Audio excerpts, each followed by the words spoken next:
గత కొద్ది రోజులుగా భువనగిరి సమీపంలోని నాగిరెడ్డిపల్లిలో శివశక్తి షిరిడి సాయి అనుగ్రహ మహాపీఠం అనే ఒక పేరు పెట్టి సిద్ధగురు, అదేవిధంగా మహర్షి ఇలాంటి బిరుదులు తనంతట తాను తగిలించుకుని రమణానంద మహర్షి అంటూ ఒక పేరు తనకు తానే పెట్టుకుని ఒక మహర్షిలాగా చలామణి అవుతున్న ఈ గూడూరు వెంకటరమణయ్య అనే వ్యక్తి ఈరోజు మా హిందూ సంఘాలందరి మీద కంప్లైంట్ ఇవ్వడం జరిగింది. అందులో ప్రధానంగా నా మీద చూసుకున్నట్లయితే ఈరోజు ఇక్కడ ఒకే స్టేషన్లో 4 కేసులు పెట్టడం జరిగింది. అతను మా దేవీ దేవతలను అవమానిస్తాడు. అమ్మవారు తన ముందు నగ్నంగా వచ్చి కూర్చుంది, మర్మావయవాలు కనపడేలాగా అంటాడు.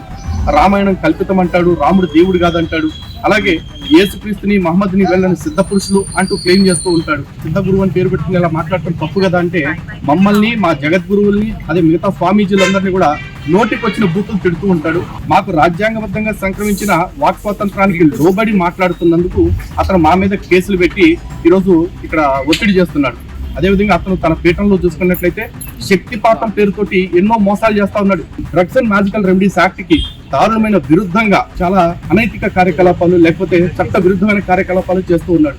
అలాగే ఇప్పుడు మేము రమణానంద మీద కూడా ఉల్టా కంప్లైంట్ ఇవ్వడం జరిగింది. అతను చేస్తున్న మోసాలు లేకపోతే అతను చేస్తున్న హిందూ వ్యతిరేక కార్యకలాపాల మీద తొందరలోనే అతని మీద కూడా చర్యలు తీసుకుంటారని, ఎందుకంటే నిష్పక్షపాతంగా ఏం రాసిచ్చినా ఇక్కడ ఎఫ్ఐఆర్ చేస్తున్నారు కాబట్టి గౌరవ భువనగిరి పోలీస్ స్టేషన్ లోనే మేము కూడా అతని మీద కంప్లైంట్ ఇవ్వడం జరిగింది. అండ్ మేము ఇప్పటికీ కూడా రమణానంద రమణయ్య అని మాట్లాడుతూ ఉన్నాం. కానీ అతను నన్ను, కరుణాకర్ గారిని, భాస్కర్ కిల్లి గారిని, అదేవిధంగా పీఠాధిపతులు జగద్గురు విజయశేఖర భారతి మహాస్వామి వారిని, గణపతి సచ్చిదానంద స్వామి వారిని ఏకవచనంతో మాట్లాడుతూ నోటికి వచ్చినట్టుగా బూతులు తిట్టిస్తూ వాళ్ళ మనుషులతో నేరాలు చేసిరంటుంది కదా, నేరాల గురించి ఇప్పుడే కంప్లైంట్ కూడా ఇచ్చాము. నా నేరాలు అతను drugs and magical remedies act కి విరుద్ధంగా అతను శక్తిపాతం పేరుతోటి నేనేదో గొప్ప గొప్ప మహిమలు చేశాను, అద్భుతాలు చేశాను అంటూ వీడియోస్ క్రియేట్ చేసి తన ఛానల్లోనే తప్పుడు సాక్ష్యాలను పెట్టించాడు. అతని ఆశ్రమానికి సంబంధించిన ఇర్రెగ్యులారిటీస్ అన్నింటిని కూడా బయటకు తీస్తున్నాము. తొందరలో అవన్నీ మీడియా ముందు పెడతాము.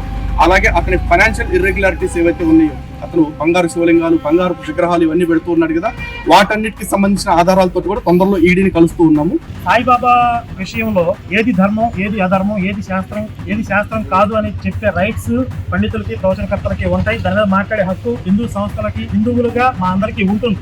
మా వాక్ స్వాతంత్రాన్ని, స్వేచ్ఛ హక్కుని హరిస్తూ మీరు సత్యం చెప్పినా, ధర్మం చెప్పినా మేము మీ మీద కేసులు పెడతాం అనే ఈ విధమైనటువంటి ఈ వేధింపు ధోరణి ఏదైతే ఉందో, ఇది మానుకోకపోతే, తన తప్పుల్ని సరి చేసుకోకపోతే ఏదైతే క్షుద్ర సమూహం ఉందో వారి మీద పోరాటం ఉధృతం ఉంటుంది.